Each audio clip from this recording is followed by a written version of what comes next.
Hi, everybody. Today we have two special guests. We have Kirsten and we have Suzanne. And they are artists from the Pittsburgh area. And we're going to ask them a few questions about their art and some of the things that they're doing now. And maybe even more questions. Who knows? But because I kind of get into it once we get started. So, all right. Well, tell our viewers a little bit about your backgrounds and how you became artists and how you met, I guess, would be a good thing too. Yeah. You want to start? You go ahead, Kirsten. Okay. So, interesting enough, I'm Kirsten. I am a self-taught artist. What Suzanne and I have in common is that we both are self-taught artists that grew up in professional art families. So both of her mother and father and my mother and father were capital P professional artists, went to art school, made their living in the arts, et cetera, et cetera. And what was interesting, we met each other in figure drawing. We both avoided art until we were adults and just like couldn't not make stuff. So I'll leave it over to Suzanne. Yeah. And Kirsten and I, we had a tendency of making the models laugh or just being silly during figure drawing. And that's how we met. And we did some collaborative painting at Art All Night. And and then this winter, Kirsten came to me and said, hey, I have a collaborative idea for you. How about during the month of January, we draw each other every day during the month of January? And let's have a show. And so we did that, and we have a show coming up together on April 2nd. Nice. Well, that's exciting. You'll have to let me know where that's at so I can put it in the information section. I was sort of self-taught myself. I grew up, starting, I guess, around 11, probably earlier than that. I like to draw, and then when I was in college, I almost minored in it, but I minored in theology instead. I went to a Catholic college, and I ended up just kind of like doing it on like going to community college. And when you talk about figurative drawing, the first time I ever did that, I was a wreck because I'd never done anything like that. I never did a nude like that. It was like, and all these young kids, and I'm like the oldest person in the class. And I'm thinking, oh man, this is just really, but you learn so much from that. It's amazing, what you get out of that. And it's still hard for me to draw portraits, like, I don't know how it is for you guys now, but portraits seems to be the hardest thing for me. But if you were drawing each other every day, did you feel that you got really good at it, or were you really good at it before? Oh, we were born good at it. No, just kidding. No, I think we both love portraits. We both love, like, I have done lots of portrait projects before. Definitely feel like I don't have the classical, super realist style. I'm a little bit more like an illustrator. But I definitely feel like we both got better during this process. Yeah, it was definitely a growing process. Yes. Now let me show you what I like. So here's one of That's awesome. So we tried to I would come over to her house and we would draw each other live every day. But there were certain days we weren't able to meet. And so our plan, we had this planned out in advance that on the days we couldn't meet, we would send each other selfies. So that was based on the selfie that Kirsten sent me. And, she had bedhead and it was. I think I actually was still in bed and hadn't gotten up and just grabbed my camera and shot my face. So this was also a really like great opportunity as women, because I just, during COVID, I just stopped like wearing makeup at all. And I just, I don't know, for me, it was like really freeing and terrific to like, there are some days we did dress up or we did put a makeup, we had fun with different moods and ideas, but, there were I was like, oh, I forgot to send Suzanne a photo today. And like, I'm in the car and I'm wearing my mask. I'll just take a selfie. Like, I'll just take one right now. Or one day she came over. I'm like, I haven't gotten dressed yet. So she drew me in my pajamas, and it's one of my very favorite drawings. So Isn't that something? Oh, I bet that has to be fun. I would think that this would have to be fun. It really probably is, like you say, like every day, it's hard to do. But what you get out of it has to be. I interviewed a photographer who talked about, she was like with the COVID, and she decided to start a project of people behind the mask. And so, like when you said mask, well, I guess I'm going to start talking, and I'm going to forget the question. Oh, nice. In the car with the Now, what's the medium here? Because it looked like the other one was pastel. Is that what you're doing? Or all of mine, almost all of mine are colored pencil. Oh, okay. And we both use the same type of colored pencils. Now, Kirsten added other elements, including she did some collage with wallpaper. Oh, like here's one of Suzanne. Whoops, here's one of Suzanne. Oh, wow, that is cute. Oh my gosh, that is so good. Yeah, I love it. Yeah, and I actually got COVID partway through January, really? So we were reliant on those selfies. Now, after COVID hit, I wasn't making art anymore. I kind of stopped. And my wintertime depression got the best of me. So Kirsten got me making art again. Oh, well, and I'm really grateful. I know it's been a horrible time for people. I was like that too. I'm still having a hard time getting back into it, but I'm trying. I am trying, but it's not like it used to be. I just don't have the creativity. It did something, like being stuck in the house and still stuck a little bit, but hopefully we're getting out of it. The person was helpful too. Yeah, definitely. Because COVID is so isolating, and so it was really nice to have, somebody to hang out with. Now we were masked other than when we were posing for the most part, but we've eased up. Yeah, until late. Yeah, and like because of the time in January, the case count was really high. Yes, and I have a mother-in-law who's almost 80, and I was like, I don't want to chance it. And then but it was amazing that the month almost got split in half, as far as we have about 15 in-person portraits when we were in the room together, and 15 that were based on selfies where we weren't. So that also is very interesting. Now, are you where are you going to be displaying or exhibiting? Unsmoked systems in Braddock. Oh, really? Okay. I live close to Braddock.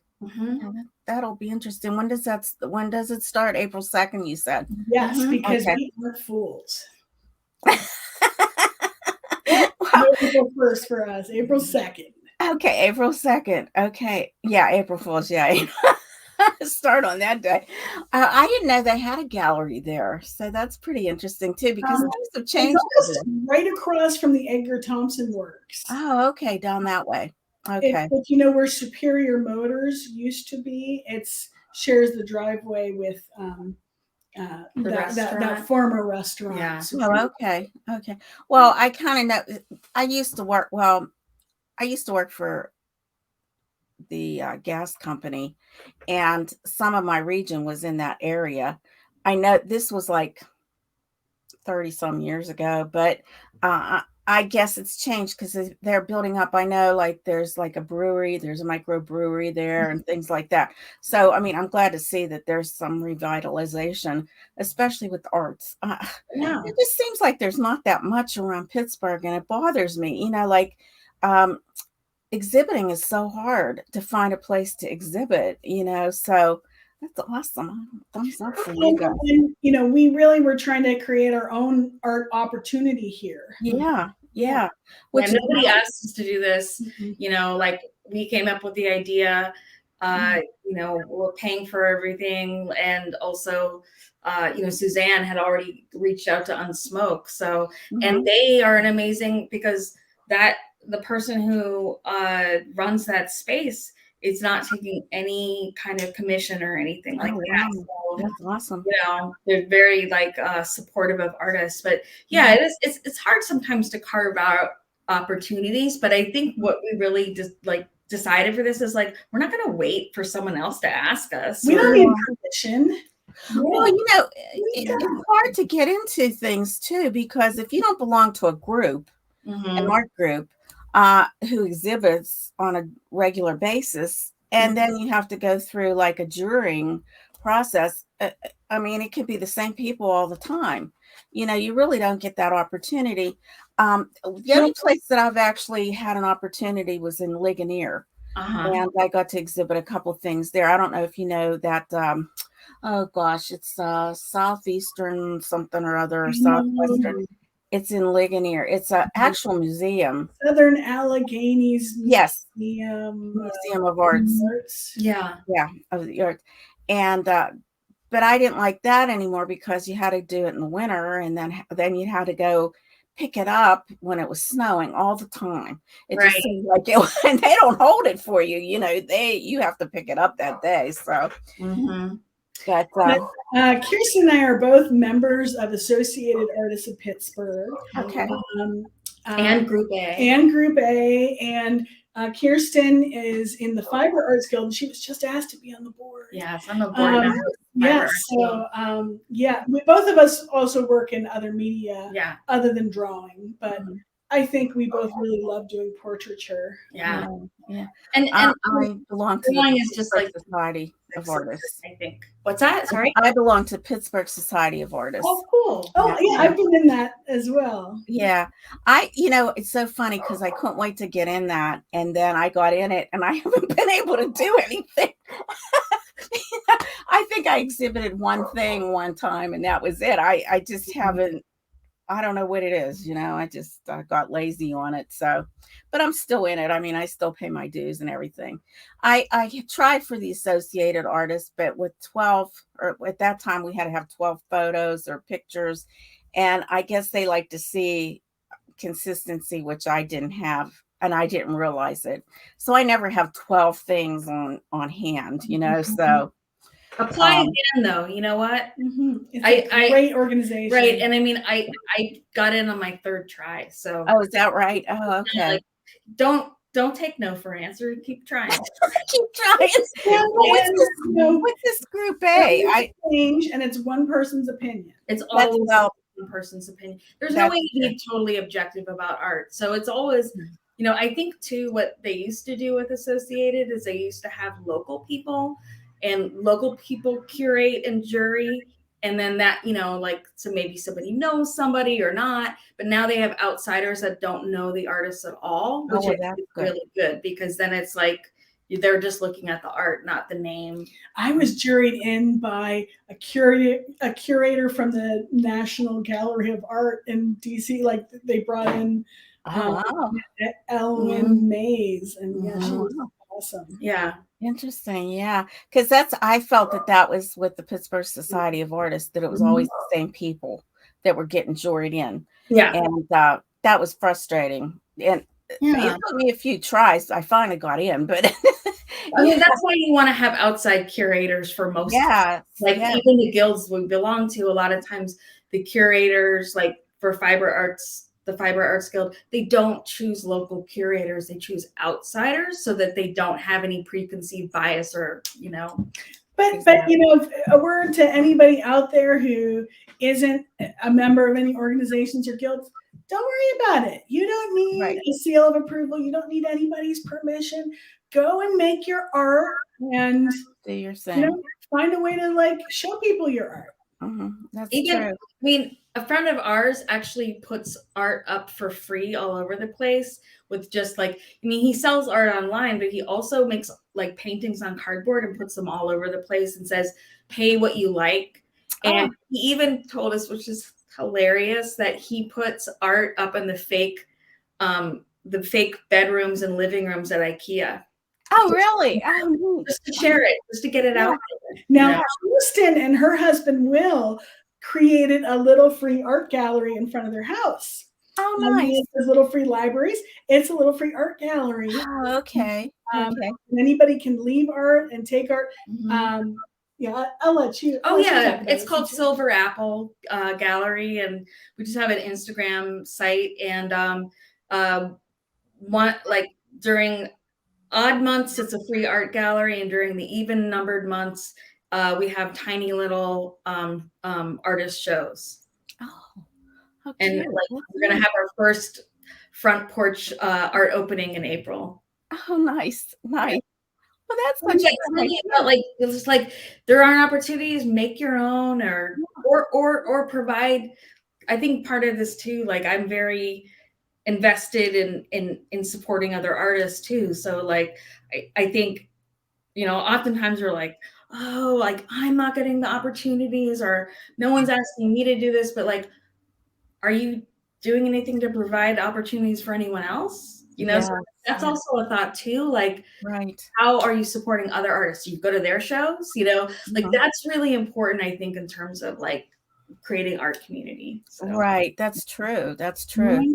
Yeah. I feel that way too. Cause there used to be a place in, the South Side called Gallery Sim. And I had exhibited there a few times, and none of the people that I knew would come, and it's just like, why?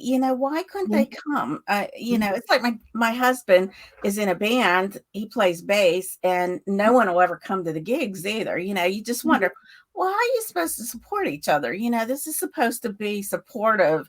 The arts are supposed to be supportive, and it just sometimes people. That's a thing I find in Pittsburgh. I don't know if it's in other cities, but it just seems people don't do this, enough. Well, I think the trick is though, like, going back to like, am I showing up for people? Like, am I going to their am I going to their shows? And I think that's really important. And we do. Well, I don't go to a lot of art exhibits, but I have, because I don't know too many people. Just go. We'll say hi, Mary. I'm actually a lot more introverted than people think I am. Is that right? Introverted and extroverted. And to get myself to go to an art show, sometimes I have to say, okay, Suzanne, you have to meet 3 new people, and then you're allowed to leave. And usually by the time I meet 3 people, I'm having a good time and I want to stay, but not always. And then I give myself permission to leave, but I have to meet 3 new people. What a great idea. Well, that's why I'm doing this, because I get to meet people. Exactly. And I get an opportunity for people, Mary. Yeah. And I'm, like showcasing people from Pittsburgh, which is another thing too, because people don't realize the talent here, I don't think, So I like that aspect of doing this too, This is exciting. I love what we're doing here. Talking about all these great things. So I guess I better get back on my questions here. So where do you get your inspirations from? Each other, or how do you get your creativity flowing? Do you ever have a block or? Kirsten's the muse of my life. Yeah, do you have a muse? We have a weird thing that Suzanne and I like. Another thing we really have in common is, and this is a weird thing, and it sounds like I'm bragging, and I'm not, because sometimes it's a problem. We never have creative blocks. Oh, that's good. No, it's not always good. Oh. But not all ideas are good ideas, and you have way more than you could ever do anything with. We call it idea-ria. Idea-ria. Oh, okay. Like ideas, yeah. So it's like, because sometimes it's just like, oh my God. And I'll actually we were like, oh my God, I just thought of something, and it is sometimes trying to narrow it down, which I felt like this project was good because it was in some ways, it was a very narrow idea. Like it's drawing each other. The rules are simple, drawing each other every day in January, but how creative we could get within that, you can do a lot of exploring within that. So sometimes kind of creating limitations can inspire creativity. Mhm. Say, and we both have taught art a lot. So if you're going to say like, you know what, we're making collages and we're only using black and white paper and scissors and glue. And we're making something about Pittsburgh. So when you limit those materials, then you go, oh, look at all the things I can do with black and white paper and scissors and glue. If you say you're allowed to make, any kind of collage you want with any materials in the world, that becomes overwhelming. Right. That's true. And so sometimes it is like, if you, limits are freeing. Yeah. I think the other thing, less than a creative block, I'd say depression keeps me from doing anything with my ideas sometimes, or being overwhelmed by the sheer amount of my own ideas. That's what keeps me from doing art. But again, this really was helpful, and it put boundaries on a lot of that and got me out of my funk, and that's good. And I don't have studio space outside my home. I'm trying to get some right now, but currently the world is my studio. And with this project, I got like one of these drawing boards. Oh yes, portable. I take it places. I've been making art in libraries, in churches, and at Kirsten's house. Nice. Yeah, my space is pretty limited too. I moved into a bedroom that was my mom's because I had her with me for years until she passed away. So she always told me, don't give it up, because I was getting frustrated. And she said, don't ever give this up. Don't ever do that. And so I thought, well, you know what, Mom, I guess I'll come into your room and dedicate everything to you, And it keeps getting smaller and smaller because I keep buying too much stuff. I just got to stop. It's like, I don't know. I think I have everything you can imagine as far as art, anything art. But basically, I like to work in acrylic. I used to work in pastel a bit, but I've been doing a lot of acrylic. So all the other stuff that I have is like useless. But oh well. So I guess you don't have a creative block, and let's see. Well, there's blocks, but it's not an idea block. But sometimes it is like, I do feel like collaboration is a really good, I think,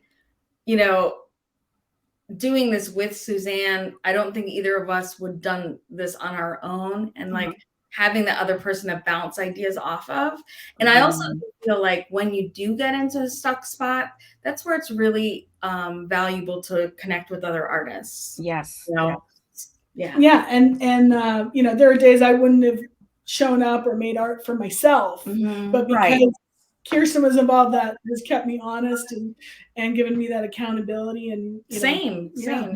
Well, I have a friend that we do a live on YouTube every Tuesday, and that's like she lives in Philadelphia, and me in Pittsburgh. Well, I live in West Mifflin, and she comes up with ideas. I said, how do you come up with this? I said, this is great.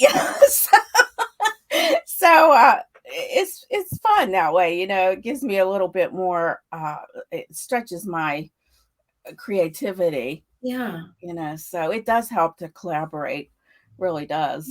So, well, you know what? You guys have answered just about every question, but if you have anything else you'd like to add, one of the things now, are your things going to be framed, your pieces that you have, or they're just going to, okay. And you use like what kind of paper, Canson, or some of it is Canson.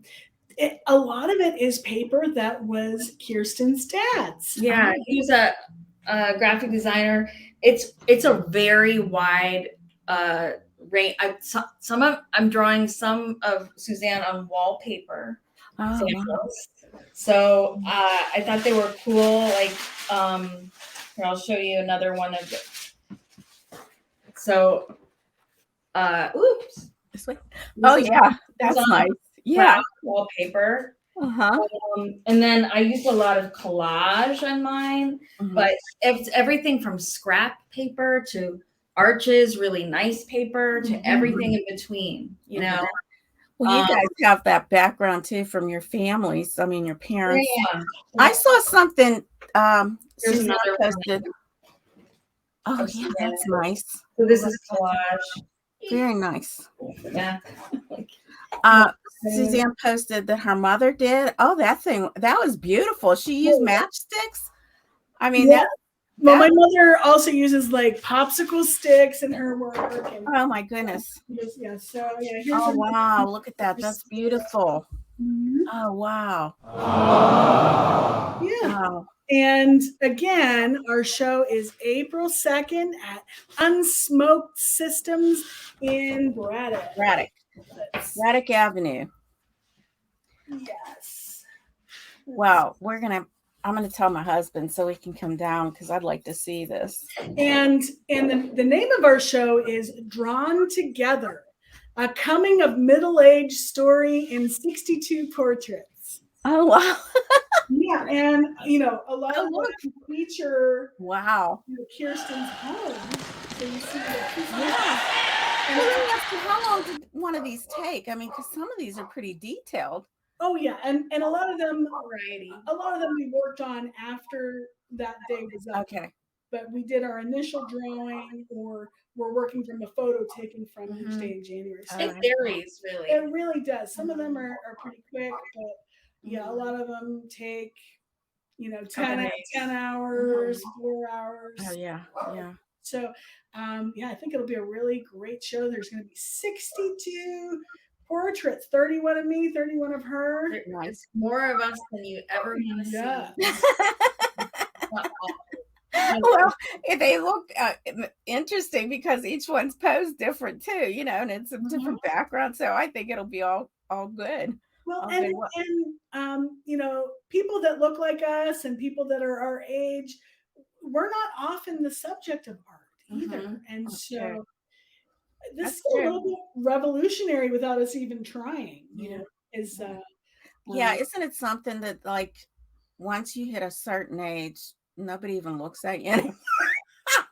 It's like, we gain the power of invisibility. Yeah, it's like, they sit you in the back of a restaurant, like out of the way. And, it's like, what is this? Like my daughter, my youngest daughter, like she'll go out and we'll be out and everybody's like looking at her and all that stuff. And I said, oh man, I'm thrilled that she, has those looks, but it just like, you really realize, especially for women, especially, I think, I think one of my interests and passion is to make more connections across generations between artists. So, I like hanging out with really young artists because I get inspiration for them, and artists older than me. And I think that's exciting. But yeah, it is about visibility because you don't see many pictures of women over 40 anywhere. No. Where don't. And this kind of also combats the heavily filtered images that we see on Instagram, that are doctored. There's a realness that we were trying to capture. There's an intimacy too. Right. And we intentionally said at the outset, don't worry about being flattering. And we're revealing the beauty in each other. Even though we might not fit some of those conventional definitions of beauty, it's a shame that our society is like that. Yeah, and the truth of like, who am I every day? Well, sometimes I'm grumpy, sometimes I'm tired, sometimes I am wearing my pajamas, sometimes I'm coming out of the shower. I'm all different people every day. Exactly. That's true. Oh yeah, I think it's earlier. And it's a little one. Sorry. Oh, well, while you're looking at that, I want to show the parking ticket one. So, Kirsten Street has 1 hour parking. Okay. I'm not sure. And I got a ticket, and so I included it. So this is fine art. And this also features her working on a rug of a portrait of her mother. This is a rug she made of her grandparents. Oh wow. This is her husband's guitar, and then her dad's sculpture made out of lids and caps. Oh, neat. Yeah, and then this is That's a good one. one orange and one green colored pencil. Yeah, oh my gosh. So that's all. That is so funny. That's a good one. That's how I feel some days. Right. You know, I ordinarily, like, I'm in some ways I'm shyer than Suzanne in a lot of ways, but I'm more of a private person, but I was like, wow, it's so freeing to be like, yeah, I'm going to show this to the world because sometimes, you know, and it was very, very freeing. It really was. And she used to not let her husband take photos of her or anybody take photos of her. Yeah, I hate getting my photo taken. But you know what, like for this, she had to send me photos and so she had to come out of that. Yeah. And we both had to relinquish control over our own image and what the other person was to True. Yeah. Free one. We also had fun with, like, you know, you've probably seen portraits of women of like famous paintings of like with fruits. Oh yes. So this is fruit. Oh, I like the apple by the ear. That's that's good. Right. I love it. And I have a fruit one of Kirsten too, but we won't show you all 62 portraits. You'll have to we got to show Smoke Systems in Braddock on April 2nd, 6 to 9. I should mention too, you asked about whether they're framed. None of them are going to be framed. They're just going to be on top of black mat board. And each of them is going to have a calendar date. So we're going to do it chronologically of each one, like January 1st, January 2nd, side by side. Mine of Suzanne, Suzanne's of mine. Boom, boom, boom, all the way down to, you know, through the month. You'll be able to see us aging in slow motion. Oh. Wow, you didn't age in a month. No. Like the beginning of the month, I looked like I was 20 years old. And by the end of the month, I was like all stooped over. No, nothing like that. No. In the draw. Yeah, I know. Suzanne got like oh my God, there's that spot and there's this wrinkle. There's, you know, like a patina or a landscape. Yeah. And I find this app that you can put your picture, you know, your face into like a vintage picture or whatever, and it's really nice. It's a nice app. So I got one of my younger pictures and I start putting them in all these pictures. I mean, the one that's on my Facebook page, you know, it's one of those, and I thought, boy, this is amazing because it just took my young face and put it in there, you know, and I thought, well, at least I can go back through my picture. Because now, you know, you can't fix what you have, you know, but I thought that was kind of neat. So if you ever want to look back at yourself and, you know, be young again, you can look through that app. I can't remember what's the name of that app. It's such a good one. I just thought that was the neatest little thing. Let me see here. Thinking apps. Yeah. Reface. It's called Reface. Reface, and they have all kinds of different like, you know, movie things and everything. And I said, I've been in movies, I've been a dancer. You know? Oh my goodness, that sounds fun. Yeah, it's been fun. It's been a lot of fun. So, oh well. So, well, thank you guys. It's been a real joy talking to you. It's been a real nice time. I mean, you've answered all the questions and I enjoyed your artwork. I was so glad you could show us some of that, and it was a lot of fun. I appreciate your time. Yeah, we had a blast too, and thank you for this little hat you gave me. Oh yeah, my Mary done. Oh, I'm sorry. I put it up in the air, you know. Yeah, my Mary done. And you're like, no, and thank you for this opportunity. Thank you for letting us tell you about our show, Drawn Together, coming of middle age story in 62 portraits at 62. Unspoken Systems in Braddock. Coming April 2nd, 6 to 9. Okie doke. Well, I'm going to definitely tell my husband. He's not one to go too many places, but we're going to get him out. I'm going to go because I want to see this. Catered by Sprezzatura. Yeah, so Italian restaurant. Yeah, come for the food, stay for the art. Okay, awesome. We'll have a good time, and it'll be a great place to meet. If you come, Mary, I'll introduce you to a lot of different artists. Okay, all about recognize me. Oh, yes. And you just have to meet 3 new people, then you're allowed to go home. Okay. And tell your husband that. Yeah. All right, that sounds like fun. I think I will enjoy that. I met 2 new people today, so that I just have one more. Okay. Well, thank you so much. It's been a pleasure. You too. You too. Thank you very much. Bye-bye. All right, bye-bye.